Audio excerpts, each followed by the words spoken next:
ஓம் நமச்சிவாய. அனைத்து தமிழ் உள்ளங்களுக்கும் வணக்கம். நிகழும் ஸ்ரீ மங்களகரமான குரோதி ஆண்டு ஏப்ரல் மாதம் 14ஆம் தேதி ஞாயிற்றுக்கிழமை அன்று சஷ்டி திதியில் திருவாதிரை நட்சத்திரத்தில் அதிகண்டம் நாமயோகத்தில் தைதுளம் கரணத்தினில் மிதுன ராசியில் சித்தயோகம் கூடிய நன்னாளில் இந்த மகத்தான சித்திரை தமிழ் வருட புத்தாண்டு பிறக்கிறது. சித்திரை மாத கிரக நிலைகளை பார்க்கும்போது மேச ராசியில் குருவுடன் சூரிய பகவான் உள்ளார். கன்னி ராசியில் கேது பகவானும், மீன ராசியில் புதன், சுக்கிரன், ராகு பகவான் உள்ளனர். கும்ப ராசியில் சனி பகவானும் செவ்வாய் பகவானும் உள்ளனர். இந்த ஆண்டு சித்திரை மாதத்திலேயே குரு பகவான் 12 ஆண்டுகளுக்கு பிறகு ரிஷபராசிக்கு இடப்பெயர்ச்சி ஆகிறார். 30 ஆண்டுகளுக்கு பிறகு சனி பகவான் மீனராசி சென்று ராகுவுடன் இணைய போகிறார். பிறக்கப் போகும் குரோதி தமிழ் புத்தாண்டில் 2 கிரக உச்சத்தையும் ஒரு நீசபங்க ராஜயோக கிரகத்தையும் தன்னுடைய கோச்சாரமாக கொண்டுள்ளது. சூரியன் குரு இணைவு மிகுந்த நன்மை தரும். ஆனால் ராகு, உச்ச சுக்கிரன், புதன் சேர்க்கை கொஞ்சம் திகிலாக உள்ளது. அதேபோல் சனி செவ்வாய் சேர்க்கையும் நன்மை தருவதாக இல்லை. எனவே இந்த வருடம் நன்மை எவ்வளவு அதிகம் உள்ளதோ அதே அளவு கெடுதலும் உள்ளது. எனவே அவரவர் குடும்ப பெண்களையும், இளைஞர்களையும், குழந்தைகளையும் நீங்கள்தான் பத்திரமாக பார்த்துக் கொள்ள வேண்டும். இதில் ஒன்றை சொல்லியே ஆக வேண்டும். நினைப்பதை நல்ல செயலாக நினையுங்கள். ஏனெனில் கொஞ்சம் கோக்குமாக்கு யோசனை எட்டி பார்க்கும். வேறென்ன, ஒரு துணையை செட்டப் பண்ணலாமா என்று ரொம்ப நாளாக மனதில் ஓடிக்கொண்டே இருக்கும். இந்த மாதிரி விளங்காத யோசனைகள் எல்லாம் வேண்டாம். செல்வம் செல்வாக்கு பெருக, நல்ல நட்பு கிடைக்க, முயற்சிகளில் முன்னேற்றம், வாழ்வின் அபிவிருத்தி என இவை சார்ந்து சிந்தனை செய்யுங்கள். இந்த வருடம் அத்தனையும் நடக்கும். நல்லன எல்லாம் கைகூடி வரும். சுக்கிரனை ராசி அதிபதியாக கொண்ட ரிஷபராசி அன்பர்களே, ராகு பகவான் லாபஸ்தானத்திலும், கேது பகவான் பூர்வ புண்ணிய ஸ்தானத்திலும் பயணம் செய்கின்றனர். குரு பகவான் 12ஆம் வீட்டில் இருந்து உங்கள் ராசிக்கு ஜென்ம குருவாக இடப்பெயர்ச்சி அடைய போகிறார். சனி பகவான் ஆண்டு இறுதியில் விரயஸ்தானத்திற்கு வரப்போகிறார். செய்யும் தொழிலில் முன்னேற்றம் ஏற்படும். பதவி உயர்வும் சம்பள உயர்வும் இந்த ஆண்டு கிடைக்கும். தண்ணீரில் கண்டம் இருப்பதால் ஆறுகள், அருவிகளில் குளிக்கும் போது கவனமாக இருப்பது நல்லது. இந்த ஆண்டு பல ஆலயங்களில் தரிசனம் செய்வீர்கள். ஆன்மீக பயணங்களால் உங்கள் வாழ்க்கையில் அற்புத மாற்றங்கள் ஏற்படும். குரு பகவான் மே 1ஆம் தேதி முதல் உங்கள் ஜென்ம ராசியில் பயணம் செய்கிறார். ஜென்ம குரு என்பதால் பண விஷயத்தில் கவனம் தேவை. எவருக்கும் வாக்குறுதி கொடுப்பதோ, பணம் நகையை யாருக்கும் இரவல் தருவதோ வேண்டாம். உடல் ஆரோக்கியத்தில் கவனம் தேவை. அசைவ கார உணவுகளை குறையுங்கள். வீண் செலவுகளையும் தவிர்க்கவும். குருவின் பார்வை உங்கள் ராசிக்கு 5, 7, 9 விழுகிறது.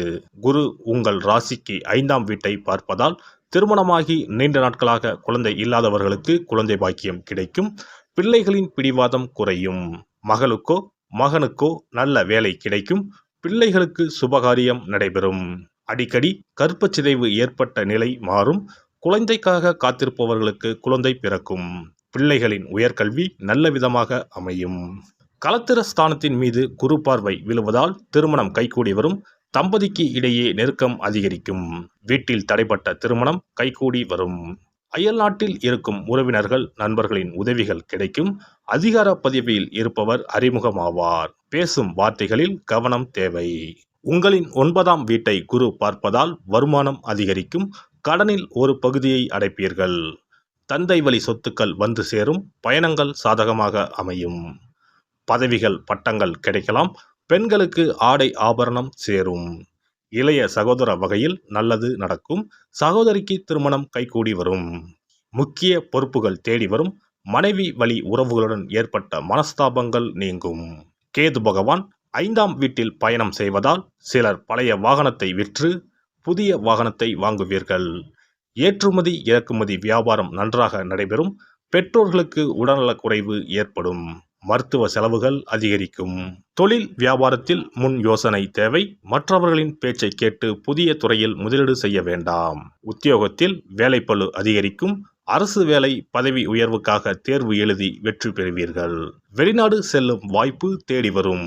மாணவர்கள் பாடத்தில் கவனம் செலுத்தவும். அதிக அக்கறையோடு படித்தால் மட்டுமே வெற்றி கனியை ருசிக்க முடியும். சிலருக்கு கல்வியில் தடை ஏற்படும். குரோதி புத்தாண்டில் ரிஷபராசிக்காரர்கள் திருச்செந்தூர் முருகனை தரிசனம் செய்வது நல்லது. சஷ்டி, கிருத்திகை நட்சத்திர நாட்களில் பாலாபிஷேகம் செய்து வழிபட பாதிப்புகள் குறையும்.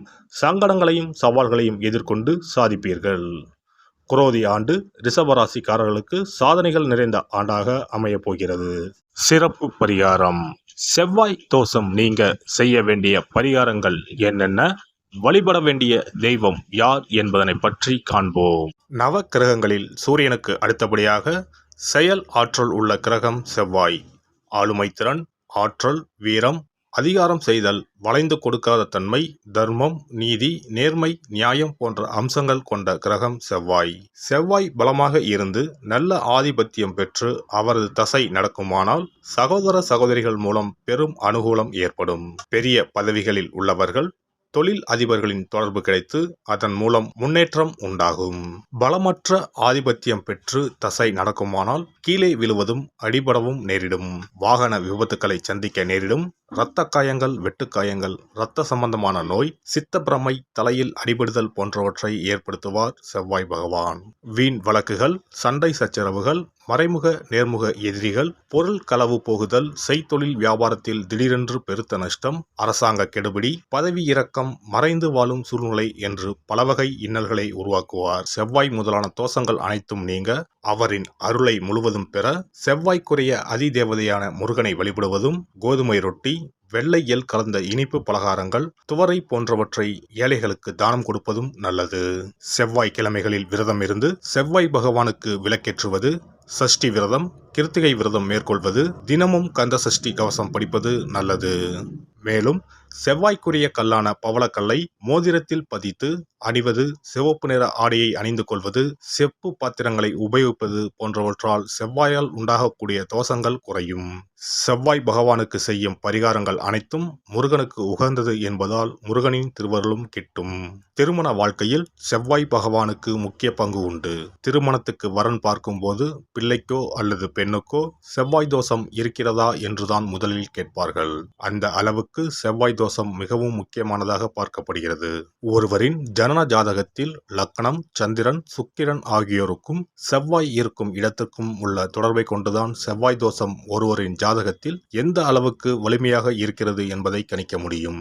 செவ்வாய் தோஷம் இருக்கிறது என்றால் நம்பிக்கையோடு மிக எளிய பரிகாரங்களை செய்வதன் மூலம் தோஷ நிவர்த்தி பெறலாம். செவ்வாய் தோஷம் என்பது திருமண தடையை ஏற்படுத்துவது மட்டுமல்லாமல் மேலும் பல இடையூறுகளையும் ஏற்படுத்தும். எனவே செவ்வாய் பகவானை செவ்வாய் தோறும் செவ்வாய் ஹோரையில் வழிபடுவதும், செவ்வாய்க்குரிய கடவுளான முருகப்பெருமானை 9 நெய் தீபம் ஏற்றி வழிபடுவதும் செவ்வாய் தோஷத்தினால் ஏற்படக்கூடிய அசுப பலன்களின் தாக்கத்தை பெரிதும் குறைக்கும் என்பது ஐதீகம். செவ்வாய் தோஷம் ஒருவருக்கு இருந்து ஒருவருக்கு இல்லை என்றால் திருமணம் செய்யக்கூடாது என்பது சாஸ்திரம். இருவருக்கும் இந்த தோஷம் இருந்தால் திருமணம் செய்து வைக்கலாம் என்று சிலர் சொல்வார்கள். ஆனால் பொதுவாக தோஷம் ஒருவருக்கு இருந்தாலும் சரி அல்லது இருவருக்குமே இருந்தாலும் சரி, தக்க ஜோதிடர்களை ஆலோசித்து முறைப்படி பரிகாரங்கள் செய்வதுதான் சரி.